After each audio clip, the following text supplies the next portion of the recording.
Anyhow, welcome to the Warrior Networking Mastermind with our guest today, Julia Vaughan. Her talk is entitled The Trifecta of Never Giving Up. In this timely, engaging, entertaining, and relatable mastermind, Julia will focus participants on the link between mental health and leadership.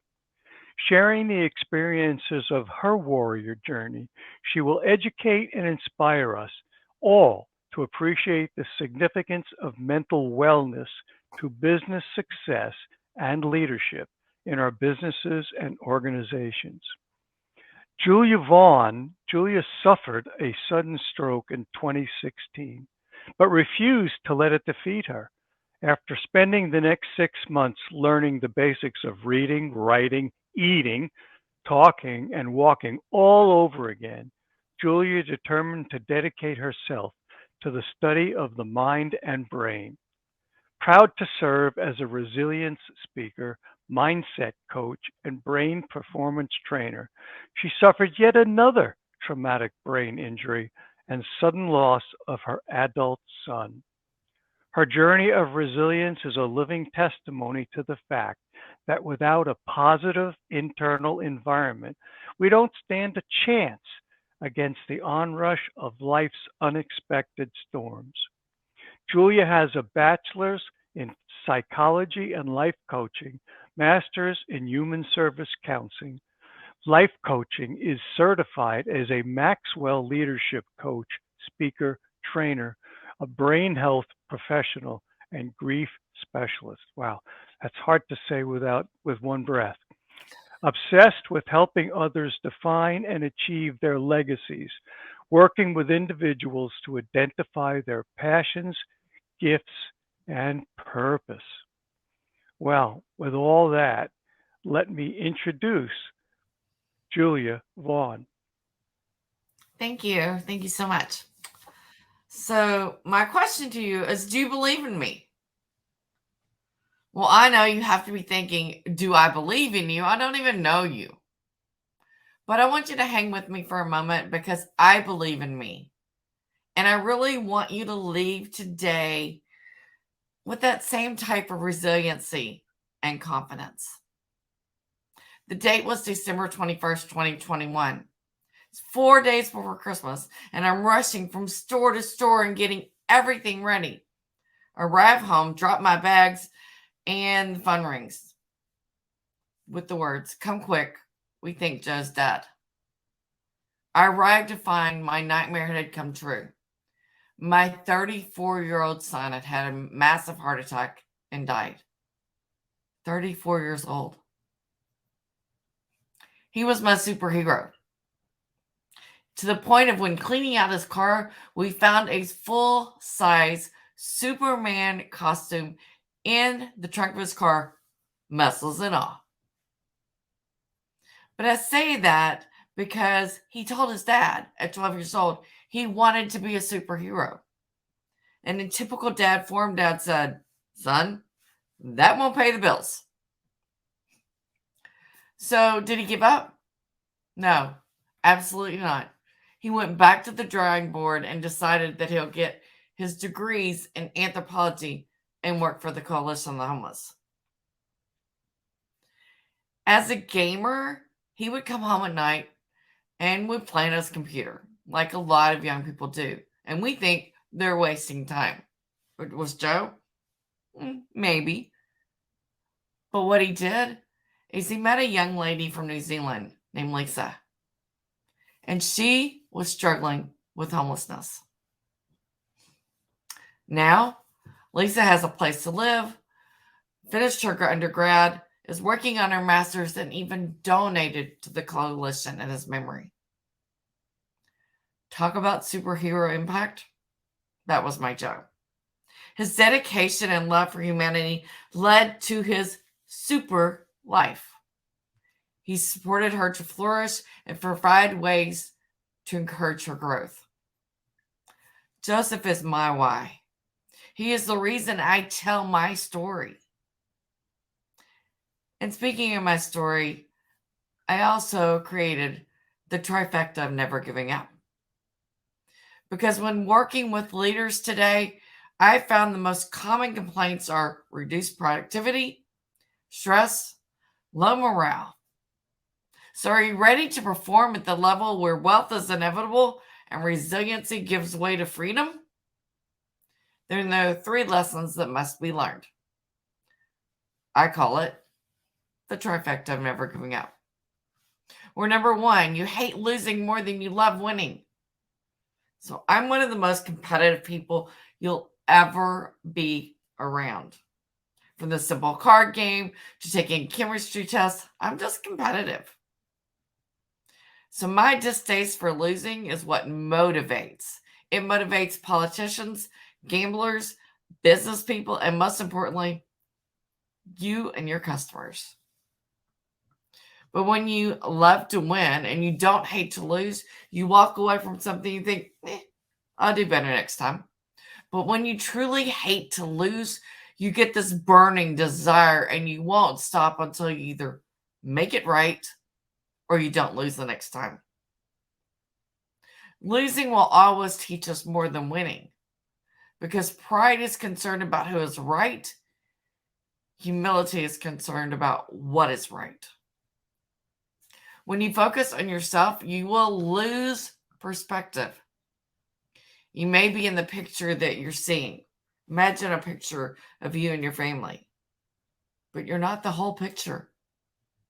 The big picture is the whole team, your whole family, everybody you work with. And then the second one is excuses are a loss. So pride causes you to make excuses when you know you're wrong. Some of the people in this very room may not like what I'm getting ready to say. I'm sorry. But if you're asked for a report and given a deadline and you don't deliver and you offer an excuse, then you lose. So let me give you an example. So you're the boss and you have 2 team members and they're given the exact same I just went blank, sorry. Exact same task and the exact same deadline. This one gives you everything that you asked for. And this person offers you an excuse. If you accept it, you just completely demoralized this person.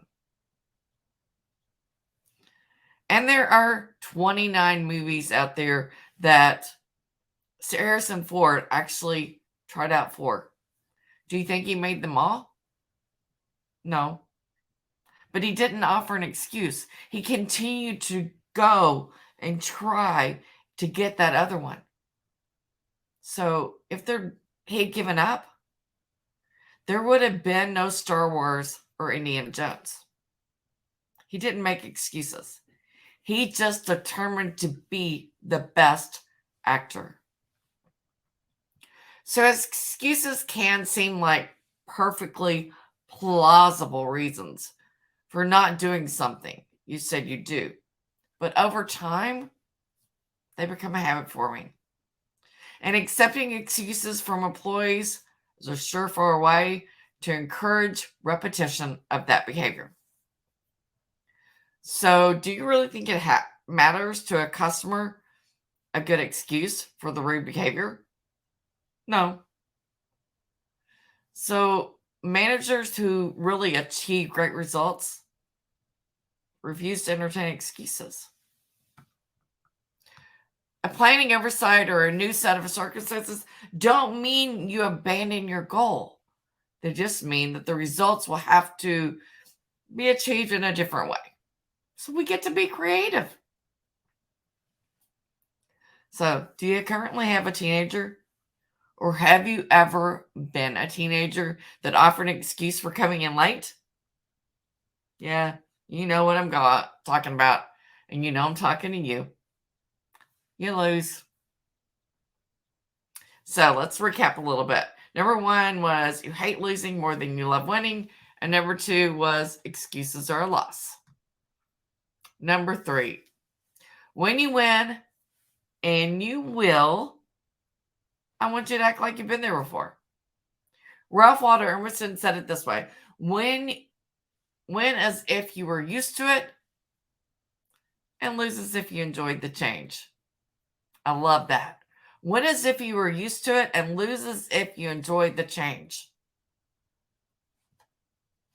This is not just about playing a game. It's about creating an atmosphere of excellence. And in an atmosphere of excellence, there's a mindset to win more. This is where we stop feeling the need to proclaim our greatness. We stop focusing on our competition and instead focus on the team. And that goes for sales victories. It goes for athletes. It goes for family accomplishments, or even game nights between friends. As we get used to winning, we understand the passion of winning together as a team. But this mindset is also helpful when the tide turns against us, because every team has an off game, and every salesperson has a down year. Every entrepreneur has a failed startup. Every one of us has made a mistake or a regrettable mistake. If we incessantly beat our chest or disrespect our opponents in the good times, it'll be even harder to stay resilient in the down times. We as people we have long memories, and they're less likely to help blowhards and egotists. If you spend your career focused on your individual accolades or the expense of the team, it'll be harder to recover. If you created a world where you are the center of the universe, where do you turn to when the middle collapses? Resilience is truly a team sport. We need the help of each other, all of us in this group together, and our loved ones to help recover. If we've always acted like we've been there before, we'll all have each other's backs. That's not to say that we shouldn't celebrate, because victories are important. And in life, we should bring out the emotions in all of us. When I say victories are important, one thing I've started this year is a wins folder. When I get a win, I put it in my folder. It creates momentum. Momentum is important. Winning is something we should expect, and our accomplishments will be more meaningful when we win together and celebrate together. So remember when I talked about mindset and resiliency? Well, resiliency is a mindset. And if you want to put resiliency in your everyday life, then you've got to be consistent. I know some of you right now could be thinking, I have so much to do, and she's asking me to do one more thing, but I'm going to ask you to start a list of affirmations. The words, I don't have time, can't be on there. We have to do things like, I am this, or I am that, or I'm drinking water all day. Speaking of water, one of my big loves is brain health. And it's the center of overall health and success. Our brains, they run the world. We couldn't be sitting here having this conversation right now if you couldn't hear me and understand me, or I couldn't say things to you. They run the stock market. They run the bank. They run every single thing there is. Because success always starts with a healthy brain. Brain-related problems affect about 200 million Americans at some point in their lives. There's brain fog, memory loss, memory problems, depression, anxiety, insomnia, attention issues, and even Alzheimer's. Do you know your risk factor for developing Alzheimer's? Because you should. And you can reduce that risk. We'll talk about that later. Do you want to decrease that risk? 11,000 people turn 60 every single day. And the chances of getting Alzheimer's will triple in the next 25 years, meaning you have an 80% chance of developing Alzheimer's, but you can do something now. 4 years ago, after my stroke, I had a 14% chance. I want a 0% chance. I've done everything I can, and today I have a 1% chance. The only reason that I don't have a 0 is I can't change the fact that I had a stroke. But I can change the fact that I'm never going to have another one. So who wants to live to be 85? Raise your hand. I want to see it. Ready? Okay. So those of you who didn't raise your hand, how many of you have someone who loves you and wants you to live to 85? Okay. So I didn't raise my hand because my vision is to live to 120 with the vitality of a 30-year-old. Okay. So I'll live past that. So we'll say at least 85. Okay. So who wants to have a brain health analysis or knows someone who needs one? Ready? Okay. If someone else, I want you to write that name down that you think should have one. I'll tell you how to get a brain analysis in just a minute. But right now, I tell my story of why brain health matters because, yes, I had a stroke. Yes, I want everyone to know the risk. I was very blessed. I know, you say, she had a stroke. How's she blessed? I was at a stroke hospital when I had the stroke. My mom was there having tests done. Mom didn't really need those tests.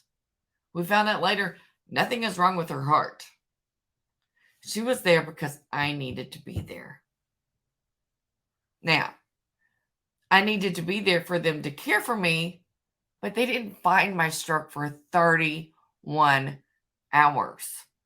So we really need to be our own advocate and know what's going on with our own bodies and our own brains.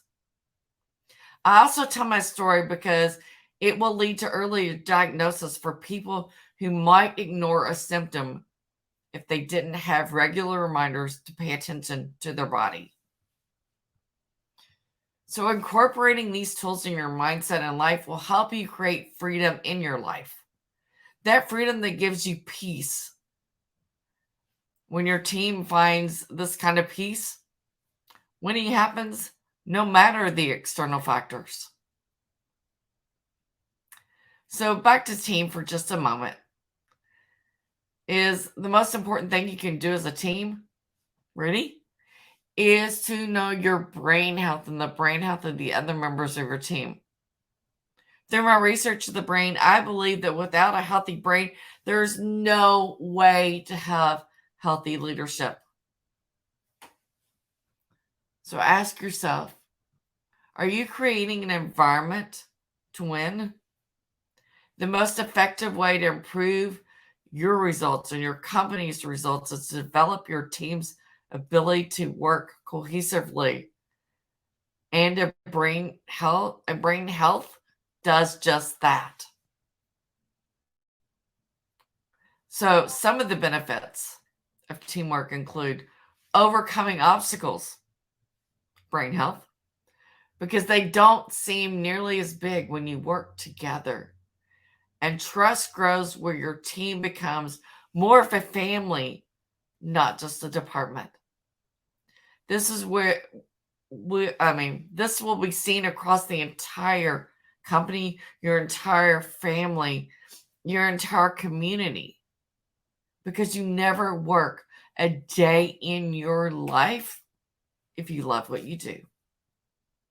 And I want you to discover the best for you, your company, your community, your friends, your family. Yeah, most importantly, your family. And the way I propose you do this is by discovering your brain health. And remember, the world is a better place when we act like we've been there before. Because that right there is leadership. I'm Julia Vaughan. And that's all I have. Well, we're not going to let you off the hook yet, Julia. So I wanted you to get through and cover your points and share some of the insights you have. So now is the time, again, as a mastermind, and guys, don't let me down. I have a whole list of questions and observations that I've written down here myself, but I'm not going to, this isn't about, I'll have my warrior versus zombie opportunity to be one-on-one with Julia in a month. But right now, this is your opportunity to make some observations. So I'm going to do this. I'm going to make it a little more organized. So, and also give you some prompts. So the first point she made was hate losing more than you love winning, which initially triggered, as my new podcast is going to be titled. It triggered me, but anybody have any reaction to that? You hate losing more than you love winning. What's your thoughts on that, or questions for Julia around that? Julia, you can stay unmuted. Randy, I'm going to let you go and open. Your mic's open, so go ahead. Well, I'm not nitpicking here. At least I'm trying not to. But I run my whole life. I don't use the word hate. Now, so I understand what you're trying to say about hate losing more than you're winning. But if you focus on winning, there may be times where you don't win, but you don't need to hate the fact that you didn't. Somebody else won.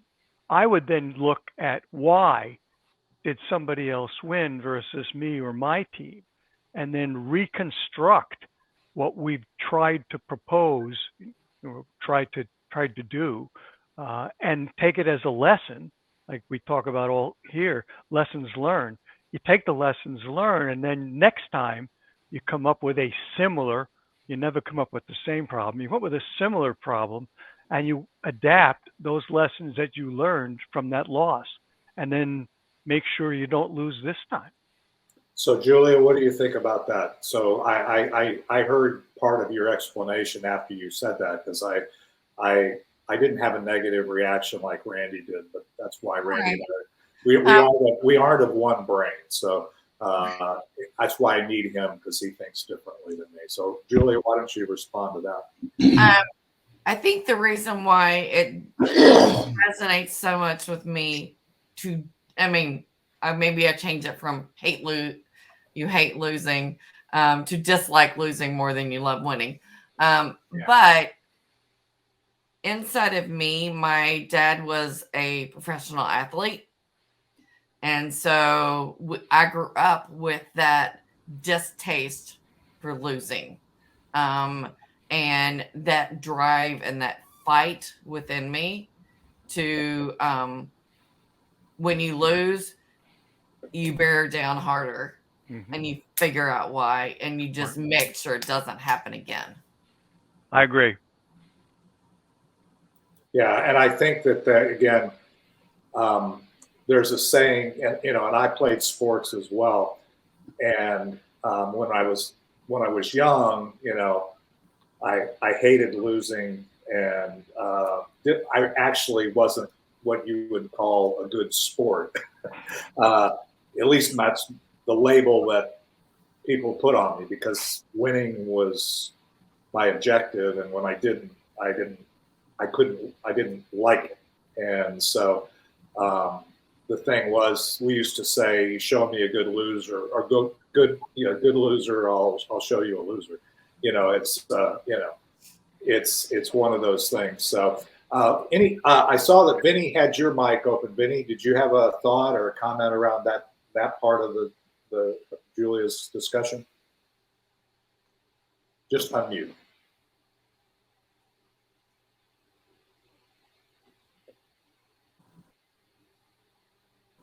It keeps, okay, there we go. Sorry, it was I was unmuting and it didn't like that. So I think I started to unmute. I tried to unmute you at the same time you were muting. Okay. My fault. So a couple of things. I just, I'm new here and I don't want to start trouble as Randy didn't, but I can just one thing about David, your reaction to Randy is you had said that it was a negative reaction. I don't think so. I think it was a positive reaction. He was trying to add value to the group. And I think that brings me right back to what I really want to talk about, which is the affirmations. Just a caution to anybody who hasn't done them. Do not do your own affirmations, period, unless you do tons and tons and tons of research on how to do affirmations. And I've seen so many other people's affirmations and they come out wrong. And what happens with the human brain is when you say no, not, then your brain doesn't understand that word. And so it doubles down on whatever the previous and next words are. And there's so many different concepts. So I think, Julia, you said it right when you said, I am, I have, things like that. And I tell people all the time, if you're trying to quit smoking, you will never quit because you can't try. You either quit smoking or you can try. If you try, that just means you're already building an excuse. And the same thing with that type of concept on affirmation. So what I'm getting to is the affirmations are super important. Just make sure that you're doing them correctly. Thank you, Vinny. It's great. Thanks, Vinny. Bill, did you have something? Yeah, I listened to all of this, and to me, the important thing is just because you lose at something or you fail at something, don't think of yourself as a loser or a failure. Right. Just think, I need to find a better way to do this.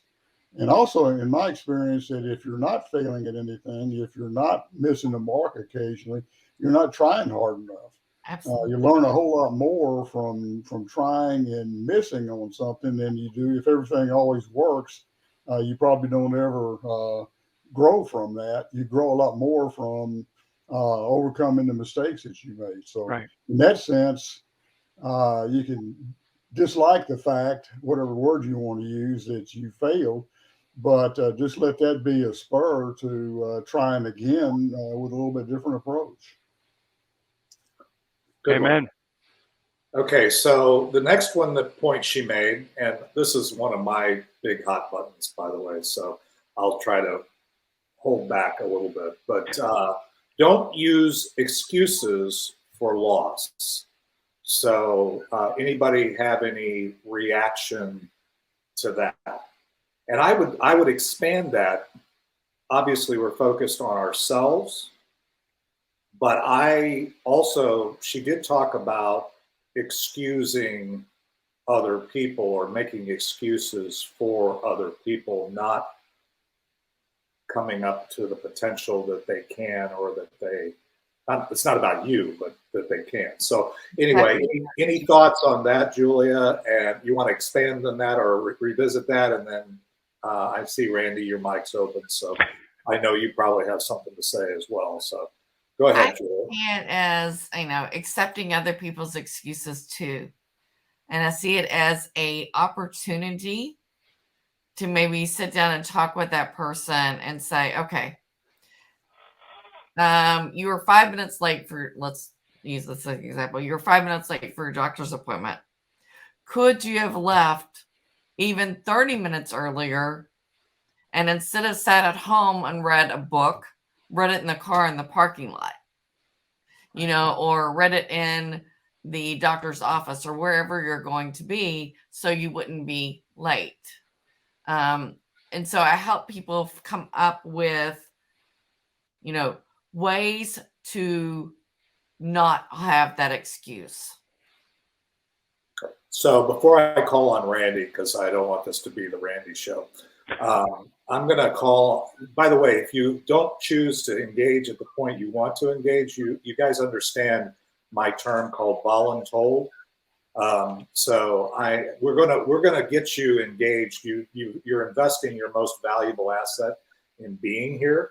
So I want to make sure that your voice is heard as we go through this. So it's not that I'm picking on you, but Don Huff, I want your thoughts on don't make excuses for your loss or failures. Or I don't believe in failures. I believe in success or learning. But in this case, excuses for loss.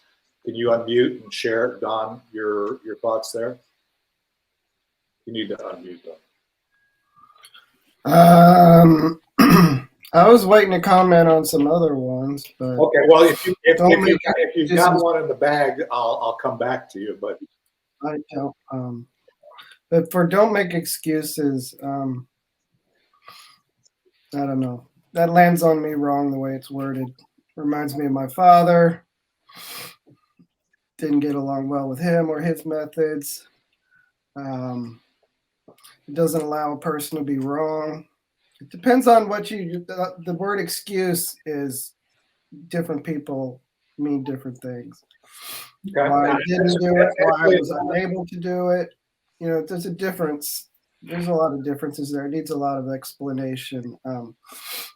But I'm not just, if I didn't do something, I'm going to let you know why. Mhm. And otherwise, I'm not going to be shamed by you.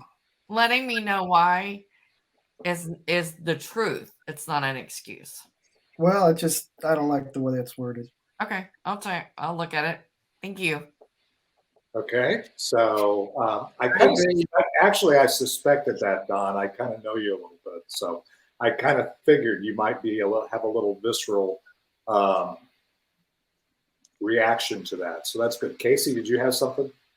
Yeah, I don't like that either. I like because an excuse has a negative connotation, but if you have a reason for something, if you haven't done it, if you are a responsible person and you haven't done it, like Don was saying, there's a reason. You work through that reason, you share that reason, whatever. But for somebody to minimize and say, "Oh, that's just your excuse," that rubs me the wrong way. I don't care for that.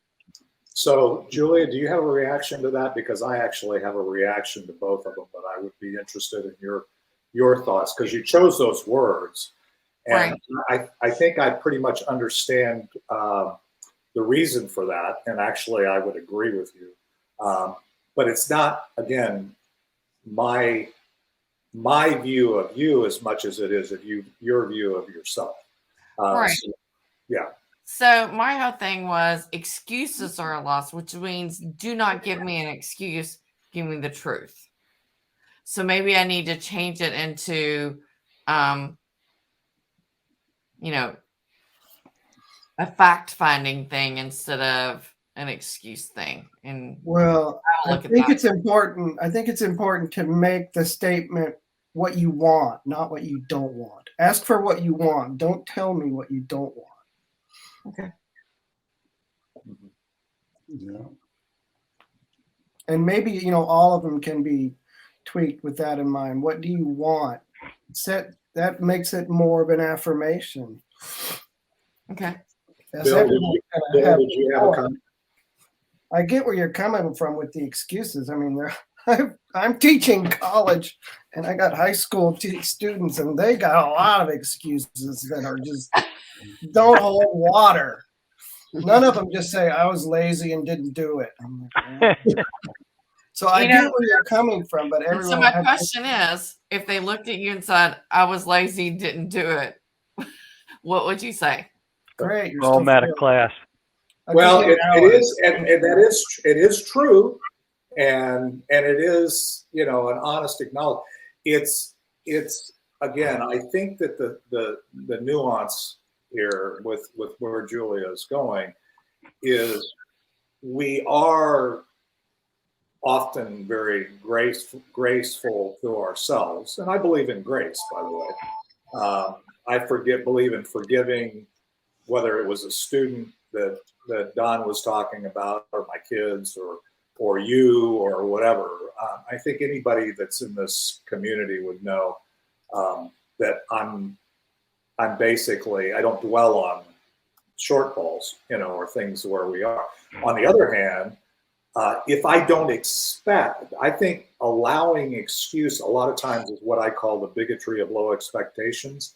If I don't expect you to perform at a certain level and I don't allow you to grow, one of my failures, and my shortcomings, if you will, as a parent sometimes was I was too protective. I was too willing to accept the lack of performance. So maybe I was the opposite of Don's dad or whatever in terms of it.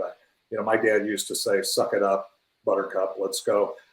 So, I mean, I get that kind of reaction. On the other hand, I think that sometimes we give our power away to an excuse and don't go back and figure out why it didn't work and how to fix it. That was kind of where Randy was going earlier. It's like, okay, but Randy, did you have a comment on that? I see you. As some of you know, I spent the early parts of my career in the defense industry in various leadership roles. And the way you get new business in the defense industry typically is you bid on it. The government issues what's called an RFP or an RFQ. You would bid, write a proposal. And if you lose, that was a big thing, right? Because there are only so many winners. There are only so many proposals. So what we would do, as other defense companies would do, is we would do what we call a lessons learned. Mm-hmm. And that's very different than finding excuses, because looking for the excuses isn't going to get you a win next time. But understanding, why did I miss the mark? Why was my response not what the government was looking for? What did I do? What should I do next time? What are the lessons that I should get out of that loss? And then really work with the team, the proposal team, put it on the wall. And then the next one comes around, look for the synergies between the new government's requirement and what I lost last time. And remember that and use it as the core to drive you with a proposal that this time will win. Perfect. Thank you. So, Bill, did you have a comment? You have your hand up and your I got a couple. First of all, I hate to agree with Randy, but well, we'll forgive you this time, but that's okay. Yeah, I started out my career in the aerospace industry also, and he's exactly right about that, because if you lose the next contract, typically what happens after that is massive layoffs. Right. The aerospace industry was famous for highs and lows and hiring a bunch of people and letting a whole bunch of people go. And at the time that I left that industry, there were unemployed aerospace engineers on every street corner, not knowing what to do, driving cabs, and back then pumping gas and wiping windshields, that sort of thing. Wow. But you're really old. I am, but I'm still alive and you're enjoying that, aren't you, Randy? Yes. Hoping at least to make it to 85. I'm hoping to at least make it to your age. But with respect to the subject at hand, two sides of that in my book. First of all is, for me personally, what I've learned over the years, that I'm much better off if I just take ownership of my mistakes, right, rather than excusing them, and to say, yeah, I screwed up on that one. Here's what I did, and I thought that was right, but it wasn't. So, mea culpa, mea culpa. The other side of it too is part of what David was touching on. If I accept that too much from others, I'll give you a good example. Just recently, just within the last couple of days, I have been coaching a young lady that was trying to get her own business started and was trying to figure out how to make enough money in the short term to pay her rent and buy groceries and gas and all of that. And I gave her all the advice I could about, here's what you ought to do, here's different things, and try this, try that. And from what I could tell, she never really did any of it. And it come the end of the month, every month, she'd come back to me and say, can you help me? I need X dollars. And so that happened again just Thursday. That was yesterday, wasn't it? And so I called up my mentor, a good friend of mine, who also knows that person. And we talked about it a bit. And by the way, in the meantime, she had said she didn't really want to meet with him anymore. She just wanted to meet with me. And he explained a little bit about how he had been a little tougher on her when she was making excuses the last time we met together. And so it occurred. I said, okay, that's it. I'm not going to enable this kind of behavior. Right. So I finally and I'd helped her a number of times financially. And I just got to the point and said, sorry, I'm tapped out. Hope you find a better long-term solution to your problem. I've told you everything, all of the best advice I have to give, I've given you. So basically, good luck. And my friend Mike said, you probably won't hear from her again. So Right. that may be that. And that brought to mind that very similar thing that happened way back many years ago when we were living in Virginia Beach. And a guy that I was trying to help on that, he never really did anything to help himself. Right. He always had an excuse for what was wrong. Right. And finally, he just said, sorry, if you're not going to help yourself, there's nothing more I can do. Right. And I think that's what we're trying to get at here is don't accept making excuses for yourself. Just take ownership and learn from it. And don't continue to accept excuses from other people. Make them face reality and do something. At least try. If they're not trying, they're never going to get there. Right. And you figure out what you did wrong so you can do it better the next time. Well, or in this particular case, it was do something. Or do something at all, right? Well, but Bill, did you, when you met with her monthly, when she came back, and did you revisit what you had told her or advised her to do, and then see why she thought she wasn't able to do that? She came back and said, I need help with the rent money. And I said, have you applied for rent relief from any of the agencies that offer it? And she said, well, that's usually only for people with below a certain income level or rent level and with children. And I said, but did you try? No. No, of course not. How do you know if you don't try? Right. Amen. So anyway, that was just one. That was kind of sort of the final straw there. If you're not going to look for help anyplace else, then I can't help you. So let me ask this, Julia. What are your we've kind of been engaging folks. Any thoughts that occur to you as we're kicking these things around, or these examples of excuses? We're going to move on to the third one. I really like the lessons learned. So I think somewhere in there, I'm going to, add that. Like, they have to look inside themselves for the lessons learned. Right. And maybe instead of excuses are a loss, excuses are unacceptable. Right. Excuses are, if you make an excuse, there's something more underlying in it. Right. Okay. The key to it to me is take ownership when you Right. make a mistake, when you have a loss. Take ownership of it and say, yeah, I did that. And you can give the reason that it happened, but it's not somebody else's fault.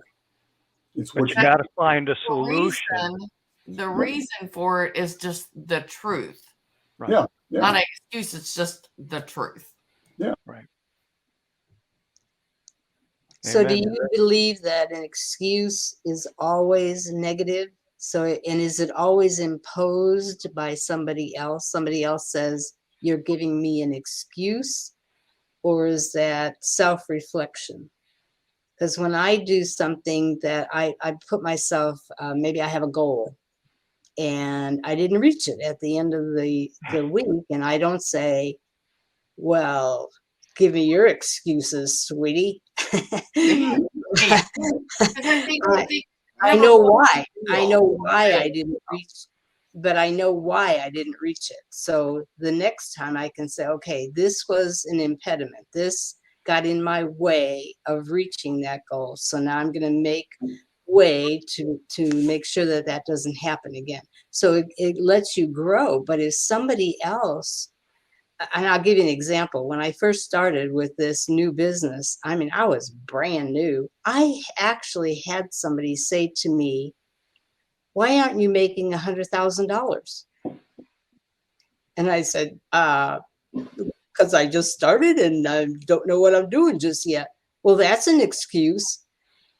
And that really hit me that I'm here learning. I'm learning the product. I'm learning the business. And he made me feel so small that I wasn't measuring up to. And then I thought, wait a minute, whose standards are these anyway? Right. And Right. So so really, it's you have to it's set a your bad word when when people Casey, use. let her talk. You're fine. I wasn't finished yet. Go ahead, Casey. But she offered some information that could help. So I think first of all, you have to be good to yourself. And so you have to really look at, did I try my best? And was that goal that if I set $1 million goal for myself, was that realistic for that time frame? Or, if I made $50 and I didn't make $50, well, $50 is probably pretty stinking realistic. If I didn't make it, then what was I doing with my time? Because our time is our biggest asset. And so we have to really look at that. And, only I have a goal set right here for this week of how much money I wanted to make each week this month and each week next month. If I don't make it, then I have to look at it and say, okay, what was I doing with my time? And if what I was doing with my time is truly more important than the goal I set, if I was spending it with my daughter because she had a cold or whatever, then yeah, in one way it's an excuse, but it's an acceptable because it's only my goal that I'm breaking for myself. It's when you break it for someone else and you offer an excuse of, well, I wanted to sleep instead of calling another customer. That may be true, but who else counting on you? Your teenager comes in late. They say, I spent an extra 5 minutes at my girlfriend's house. Well, that's kind of an excuse. You didn't have to. You chose to. And so it's one of a have to versus choose to. And fortunately, we get to choose. So let's go here. We've kind of been on this one a bit. I want to go back to the third point that you made about, and I think this one might, when you win, act as if you've been there before. So let's engage on that one a little bit, because that one you did clarify as we were going through it, and you did say about, I guess, arrogance or braggadocio, that kind of thing. So that's not what you were saying. But anybody have a reaction? Don, you said you had other things to react to. Was this one that you were had thoughts on? No. Okay. So go ahead. Well, we'll get to whatever beyond David, that. that one sounds arrogant to me. I don't. Maybe I'm reading it wrong. Well, that was my first reaction, but then after I listened to her talk a little bit, I kind of got where she was. It's time for me to disagree with Randy again and get back to normal. What that said to me is, if you win, if you actually accomplish something, don't act as if you're surprised that you were able to do it. Oh, I agree with that, but I guess I'm translating the text as It's different. like anything else. It's I think the way we read things has a lot to say with what our mindset is with respect to that, for what that's worth. But when I say that, it just says, if you actually do something right, don't act surprised like that's the first time that ever happened. I would agree with that. And to me, that that is a form of affirmation of myself. Is that, hey, I did it. Good. You Okay. don't do a touchdown dance in the end zone, or you get called for unsportsmanlike conduct and cost your team 15 yards. But you can spike the ball these days. They'll let you do that.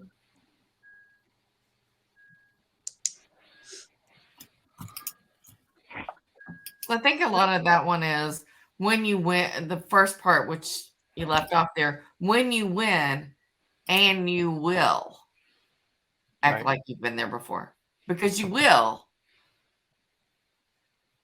So, create that environment of, I will do this. I will survive. I will win.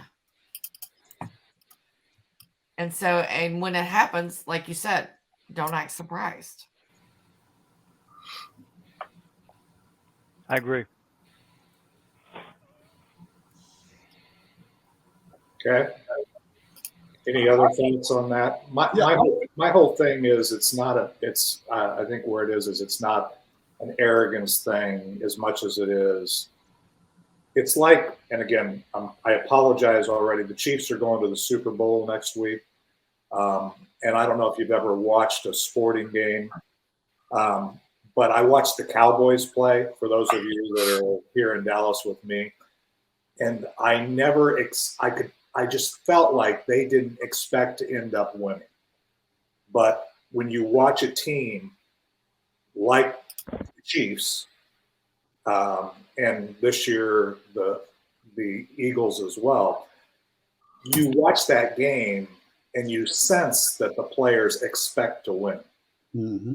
They've been there before. They know what it takes, and they don't expect to win or expect not to win. They're going to do what it takes. And I think that's kind of the root somewhat of this is don't be surprised. Don't act like you're surprised, because how you act is your body reinforcing a negative thought. You have to really, there's this saying that went around, which I don't fully agree with, called fake it till you make it. There's people that fake it till they make it, and they fake it their whole lives. So there's difference than that. But on the other hand, when you experience success, kind of reinforcing that feeling and continuing to not subvert your feelings of accomplishment, I guess, is part of it. It's kind of where that resonated with me. That's why the lessons learned thing was always so important, okay? Because it encompassed both what things did we do that disabled our ability to win, and then what things did we do that we need to make sure we repeat as appropriate next time. And that analysis was very important for growing our companies. Mm-hmm. Well, what I got out of what you said, David, is my thought is that what was your expectation? Do you expect to be successful in life? Do you expect to at some point to be able to accomplish what your goals are, what you want to be, what you want to become, what you want to achieve? If you don't expect to ever get there, then if you ever are successful, you will be surprised. If you make it finally, after all the mistakes you've made and the things that you've learned from it, then you shouldn't be surprised. But you have to. It goes back to the initial expectation. Did you expect when you started out to be successful? Or Casey, do you expect to ever make 100,000? And if so, you probably will. If you don't, I think it was Henry Ford that said, if you expect to win or if you expect to lose, you're right. Yeah, something like that. But yeah, that's exactly. I mean, paraphrase, but your mind's going to execute on what it is. I mean, again, if you act as if you've been there before, you're really reinforcing that positive expectation. if your brain goes back to, well, I'm surprised, then you're, as in my terminology, you're now back in your zombie mind, because your zombie mind is really, most of your thoughts anyway, and it's reinforcing things that really keep you from pain, which failure in its natural state, without getting semantically wrapped around the axle, is failure is pain. When your brain sees falling short or doing those things as a painful experience, and your zombie mind logs that as a expectation of pain that you will seek in the future to avoid.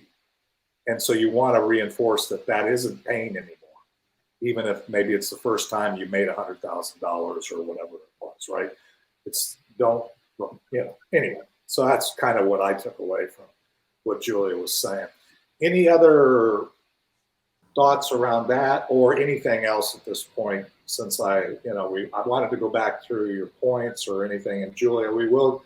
We got about 5 minutes or so, and then I do want to make sure we get anything else that you'd like us to do. So since you're serving us, that we can serve you. So anybody else have any other? I see that we've got most people have their mics open. So Vinny, did you have something? Yeah, I just wanted to add to that. I mean, I think what we're saying here is it all goes back to self-talk. And it's so important. I love the way that it was worded. If there's going to be a possible change, maybe instead of the word act, it can be accept. So when you win, accept that you've won, if that makes it better. But to me, I like it just the way it is. But I think it's important to have that posture and to show that you are a leader, that you worked so hard to get there. And so now you get the prize and act like, okay, right. I've accomplished what I set out to do. And again, like you were saying, it goes right back to the self-talk of it. Don't act surprised, because then people say, well, how lucky that person was, as opposed to, right. Wow, I'd like to emulate that person so that I have those behaviors and those habits and those skills, and so that I can get to that level. And, I don't like the word failure, and therefore I'm not sure if I like the word win. Sometimes that could have its own poison that comes with it. But I think it's so important to set that stage, keep that posture. When I teach people in sales, especially when they're on the phone, if you don't have that erect posture, you will not be as successful as the people who do. And so when I was working in a call center, I would stand up whenever I got a call. And because that gives you the better resonance, and it comes through the phone. The other thing is that smile. You fake it until you make it. If you are not smiling when you get that incoming sales call, you've just reduced your opportunity to win on that phone call. So right. You might not feel happy, but we know physiologically when you smile, you become happy. So one feeds the other. But that's my 2 cents. That's great. Yeah, awesome, Vinny. Julie, any other thoughts on that? I by the way, I'm featuring your contact, your links and stuff here on the screen right now. So if anybody, the health group analysis, she's got a link there.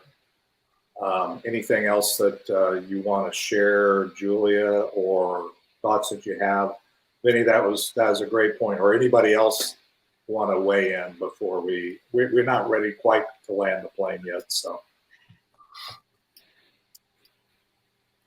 Well, just so you know, I don't have anything to say, so I can fill the whole meeting. Just good to go. Okay, well, you and Randy need to connect, because you guys I knew that was coming. You get along. Thanks, well. Vinny. I appreciate that. It's good to know that there are more than one of us. Yeah, Ricky Jean, you were dealing with your AC guy, but we were talking about Julia's 3 points and not making excuses and and those type of things. Any comments, thoughts, questions you might have? By the way, I say this is just one thing. It has probably nothing to do. Well, it does have a lot to do, but to connect the dots, if you will, from what Vinny just said, which I think was very, very good. Not that every comment here, that's what the mastermind's about. Everybody kind of getting their thoughts out there. So there's no valid or invalid. It's really, we're learning from each other and the way we each take things. my thing is, and this is one of the reasons why I always have Randy here, is because I kind of have this saying that says, "He who asks the best questions or the most questions wins." So whenever you have I would encourage everybody here, when you have a visceral reaction to the way Julia said something, or the way I say something, or the way you process it, ask why. And Don actually did that very, very well, because he said, "I don't like that way of saying it because it reminds me," so he's done some internal analysis that he actually exercised out loud. So I think it's important not only to say, "I don't like what they said, so I don't like them," because that's wrong, but to go in and say, "Okay, why did I react to that? What is it about that made me feel that way?" Because there's something that you saw that, you focused on that, the focus made you feel. Why did the feeling? What's the root of that? Because there's something about more than just the person triggering you, if you will. Right, but I loved what he said, because that made me think, because Don's not the only one that's going to have that reaction. Exactly. And so you're learning too. Yeah, you're learning too. Like by him explaining that, it was a good thing, because you said, okay, if somebody's coming from this place, but see, if you don't know people and you're speaking in a group like this, right? You may haven't. You're looking at it from your view of the beach ball, and it all looks blue, but the beach ball is many different colors, right? So anyway, so go ahead. I'm sorry, I didn't mean to monopolize that, but any other thoughts or observations, questions? I'm waiting to hear. Julia was going to tell us about something a few minutes ago, and we distracted her. I was. Well, yeah, she was going to talk about her brain health assessment. Brain analysis. That's what that's what's featured on the screen, Randy. Look at your screen. Okay, so yesterday I really honed in on. Sorry. That's okay. On my brain health and the brain health analysis, because I want to help people that, first of all, have had a loss or have health issues or are struggling, or really have even lost themselves. So I do coaching around that, but I also do brain health analysis. That there are 7 different types of ADD. Who'd have thunk it, right? But yet, pharmaceutically, we treat it as if it's one. And so, you go to the doctor, and I'm not saying knocking them, but you say, I've been diagnosed with ADD, and they give you one pharmaceutical that's going to go after everything, instead of something that's really going to be triggered in on that a specific area. Same thing with dyslexia. There's a thing called Erling syndrome that Robert Downey Jr. wears blue glasses in Avengers because he has dyslexia, and it helps him see the dimensions. And there's 14 different colors of filters that you can put on things. So those are the things, your risk factor for Alzheimer's or dementia that I mentioned, that we really look at.